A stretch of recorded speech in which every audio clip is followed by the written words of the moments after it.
আসসালামু আলাইকুম। কেমন আছেন আপনারা সবাই? আশা করি সবাই খুব ভালো আছেন। প্রতিদিনের মতো আজকেও একটি নতুন রেসিপি নিয়ে চলে এলাম। আজকে আপনাদের সাথে শেয়ার করব আলু দিয়ে খুবই সহজ একটি নাস্তার রেসিপি। আশা করি রেসিপিটি আপনাদের কাছে ভালো লাগবে। আর আপনি যদি আমার চ্যানেলে নতুন হয়ে থাকেন তাহলে চ্যানেলটি সাবস্ক্রাইব করে আমার পাশেই থাকুন। তো চলুন আর কথা না বাড়িয়ে রেসিপিতে চলে যাই।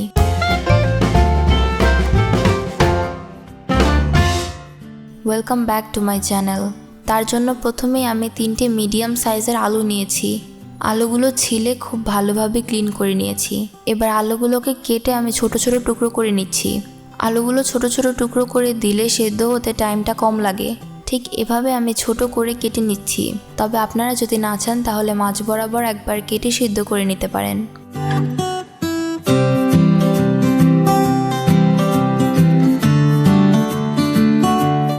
আলুগুলো কাটা হয়ে গেলে আমি সাথে সাথে ফ্রিজের ঠান্ডা পানিতে ভিজিয়ে দিচ্ছি। চেষ্টা করবেন কাটার সাথে সাথে পানিতে ভিজিয়ে রাখার, তাহলে ফ্রাইগুলোর কালারটাও খুব সুন্দর আসে। আলুগুলো ঠান্ডা পানিতে ভিজিয়ে রাখবো 15 মিনিটের জন্য। এখানে একটা প্যানে আমি পরিমাণ মতো পানি দিয়ে গরম হতে দিয়েছিলাম। পানিটা গরম হয়ে গেলে ভিজিয়ে রাখা আলুগুলো এতে দিয়ে দিচ্ছি। এবার আলুগুলো খুব ভালোভাবে সিদ্ধ করে নিব। এখানে আলাদাভাবে কোনো লবণ বা মশলা অ্যাড করার প্রয়োজন নেই। আমরা নর্মাল আলুর ভর্তা তৈরি করার জন্য যেভাবে আলুটা সিদ্ধ করি সেভাবে করলেই হবে। আলুগুলো সিদ্ধ হয়ে গেছে। এখন একটা স্টেইনার দিয়ে পানিটা স্টেইন করে একটা বাটিতে তুলে নিচ্ছি।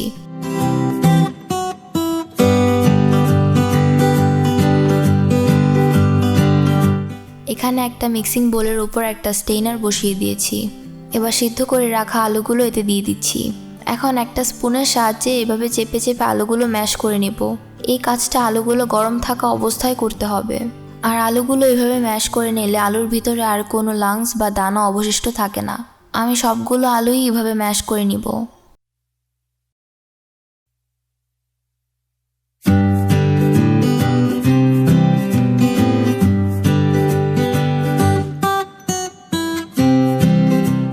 আলুগুলো ম্যাশ করা হয়ে গেলে এতে দিয়ে দিচ্ছি হাফ টিস্পুনের মতো গোলমরিচের গুঁড়ো,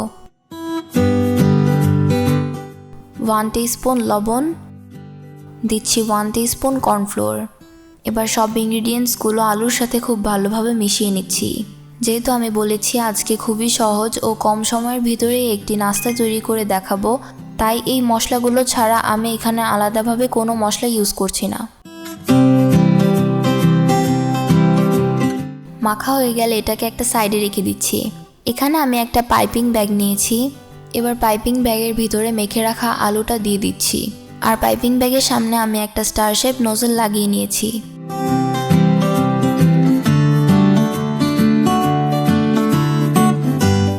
এখানে আমি একটা প্যানে পরিমাণ মতো তেল দিয়ে গরম হতে দিয়েছিলাম। তেলটা গরম হয়ে গেলে ঠিক এভাবে নোজল দিয়ে কিছু ফ্রাই তৈরি করে নেব। আমরা কেক তৈরি করার সময় যেভাবে কেকের উপর ফুল তৈরি করি ঠিক এভাবেই। আমি যেভাবে করছি ঠিক এভাবে তৈরি করে নিলেই হবে। আমি এখানে স্টার শেপ নোজেলটা ইউজ করেছি। আপনারা আপনাদের ইচ্ছা মতো এখানে যে কোনো ডিজাইনের নোজেল ইউজ করতে পারেন। কিছু ফ্রাই সেভাবে তৈরি করে নিয়েছি। এখন ফ্রাই হওয়ার জন্য ওয়েট করছি। নিচের সাইডটা হালকা ফ্রাই হয়ে গেলে এগুলোকে উল্টে দিচ্ছি। ঠিক এভাবেই আমি সবগুলো ফ্রাইসই গোল্ডেন ব্রাউন করে ভেজে নিব। দেখতেই পাচ্ছেন ফ্রাইসগুলো হয়ে গেছে। ঠিক এই পর্যায়ে আমি ফ্রাইসগুলোর থেকে তেলটা স্টেইন করে একটা প্লেটে তুলে নিচ্ছি।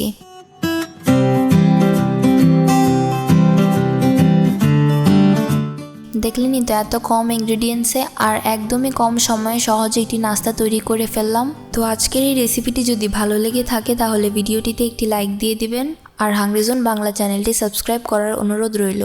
দেখা হচ্ছে নেক্সট ভিডিওতে নতুন কোনো রেসিপি নিয়ে। সেই পর্যন্ত ভালো থাকবেন, সুস্থ থাকবেন। আল্লাহ হাফেজ।